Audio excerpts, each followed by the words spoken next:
Sobre os conceitos de educação financeira e sua relevância no dia a dia, eu vou começar pelos conceitos e elementos que compõem, né, a educação financeira. O primeiro deles é o orçamento e o planejamento. Parecem duas coisas que são iguais, mas são duas coisas diferentes, mas que trabalham junto. Quando eu falo de orçamento, eu vou parar e vou ver quanto que eu ganho e quanto que eu gasto, né? Receitas e despesas. Esse é o orçamento. Planejamento é eu visualizar para frente quais são os meus objetivos e em cima desses objetivos e dos valores que são necessários para a realização deles, que eu vou trabalhar com aquele dinheiro, né, e com aqueles custos que eu tenho dentro do meu orçamento, né? Então, eu preciso fazer esse paralelo. O orçamento e o planejamento, ele só é difícil de ser feito na primeira vez que você o faz. Porque depois que você faz um acompanhamento de 12 meses das suas finanças pessoais, o planejamento do próximo ano é muito mais fácil, porque você já vai ter rastreado todos os seus custos, todas as suas despesas, né?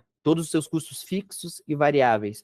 Vai ter todas as suas receitas. O mês que você recebe o 13º, que você recebe o terço de férias, o sexto de férias.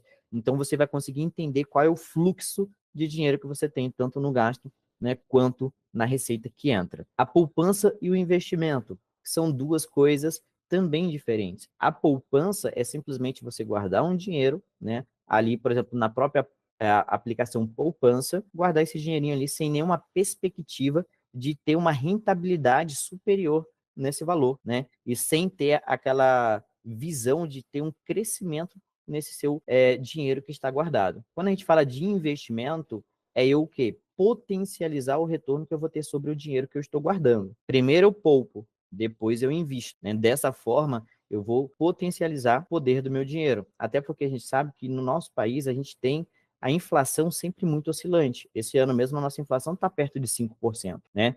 E isso diz o que para a gente? Que quando eu invisto na poupança e deixo meu dinheiro na poupança, basicamente eu não estou ganhando nem o que a inflação está comendo. A inflação real é 5%, mas e a inflação de bolso? São duas coisas diferentes. Quando você vai no supermercado, quanto que você está gastando a mais hoje em relação ao que você gastava aí há 12 meses atrás?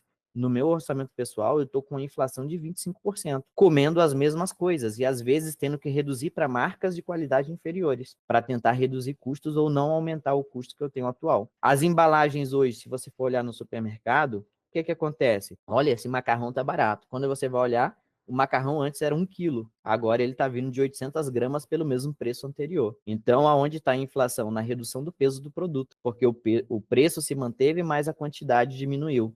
Isso é um tipo de inflação também. E muitas das vezes, a gente está tão acostumado a comprar aquilo, a gente nem olha, a gente nem percebe, assim, a gente simplesmente está lá, gastando mais, comprando menos, sem perceber. Como é que eu faço para passar a perceber isso? Orçamento, planejamento e acompanhamento, né? Então, são 3 passos super importantes aí da educação financeira. Outra coisa, endividamento consciente. Dívida, gente, não é ruim. Opa, como assim? O educador financeiro está falando que dívida não é ruim. Sempre me falaram que dívida é uma coisa ruim.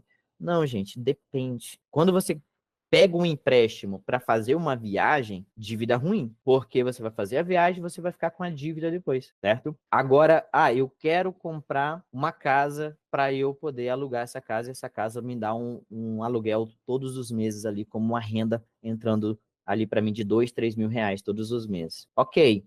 Aí você vai ter que balizar quanto que você vai pagar de mensalidade, quanto que você vai receber de aluguel. A mensalidade é menor do que o valor que você vai receber de aluguel? Bom negócio, porque a casa ela vai se pagar e você não vai tirar R$ 1 do bolso, certo?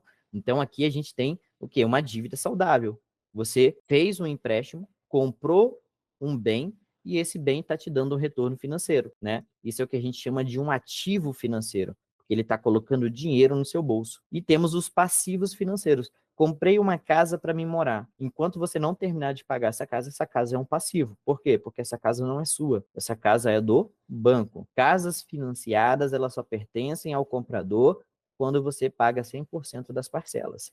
Enquanto você não pagar a última parcela, essa casa ela é do banco, né? Então aqui você tem o quê? Um passivo financeiro, que ao mesmo tempo também é um ativo, porque conforme você vai pagando as mensalidades, aquela parte que você já pagou, ela se torna ativo. E a parte que você ainda não pagou, ela é um passivo, tá? Então, é muito importante a gente entender que dívida nem sempre é ruim. A dívida feita sem planejamento, ela é ruim. A dívida feita com planejamento, de forma consciente e com um bom percentual ali em relação aos juros, ok? Você pode fazer, desde que tenha um objetivo concreto por trás dessa dívida, tá? Dívida sem objetivo, não faça. E prevenção contra riscos financeiros, né, que é a reserva de emergência, que é o primeiro passo que a gente tem que fazer quando a gente fala, né, sobre investimentos.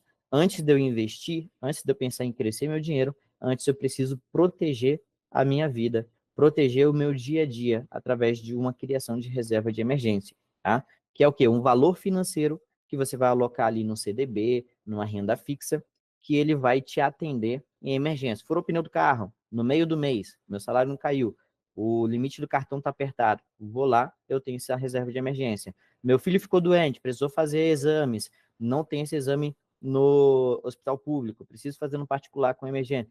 Reserva de emergência serve para isso. Ah, vou precisar fazer uma viagem porque um parente faleceu ou está doente, eu preciso ir lá visitar. A reserva de emergência serve para isso. Se você não tem reserva de emergência, o que, que você vai fazer? Dívida. Você vai lá no banco, desesperado, você vai pegar 7, 8 mil reais, pagando 3, 4% ao mês. Aí o 7 que você pegou, você vai pagar 15, 18 mil reais, né?